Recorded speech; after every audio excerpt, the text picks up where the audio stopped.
Collar को शामिल करते हैं। सिब्ते जैदी साहब हैं हमारे साथ लाहौर से। अस्सलाम वालेकुम जैदी साहब। जी वालेकुम अस्सलाम जी। जैदी साहब आपने कॉल किया, आप जवाब देना चाहेंगे? 4 ऑप्शंस थे हमारे पास। जी कौन सी कॉल आपने किया है ना जैदी साहब? सवाल में आप मैंने किया है। 2016 में खेले जाने वाले पीएसएल के पहले फाइनल के कप्तान कौन थे? 4 ऑप्शन थे, कौन सा ऑप्शन चूज किया आपने? एक्चुअली मैंने वो ट्रांसमिशन वहां से नहीं देखी, मैं तो रमीज भाई से सवाल पूछना चाह रहा था। आप पूछ लें, आप सवाल पूछ लें, आप क्विकली सवाल पूछें प्लीज। जी अस्सलाम वालेकुम रमीज भाई। जी सवाल पूछिए जैदी साहब, सवाल जी पूछिए। रमीज भाई मैं ये सवाल पूछना चाह रहा था, क्रिकेट में ये सियासत क्यों आ रही है?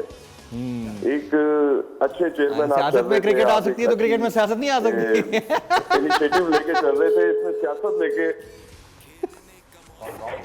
आ गई है इसमें। चले ठीक है, आपका सवाल आ गया जैदी साहब, बहुत शुक्रिया। रमीज भाई ये देखें जी, ये सियासत में क्रिकेट 90s में आ गई थी जब वो वज़ीर आला पंजाब बने थे। ओह यस, एक मैच खेल तो क्रिकेट में सियासत में तो क्या? ये अनफॉर्चुनेट है जी, इसलिए कि इसका कोई हमें कोई एक ऑप्शन और ढूंढनी है, कंट्रोल नहीं है इसमें। इसलिए कि जब नॉमिनेशंस ऐसी हो जाती हैं तो कई दफ़ा वो ठीक लगती हैं, कई दफ़ा बिल्कुल ही बेढंगी सी लगती है चॉइसेस।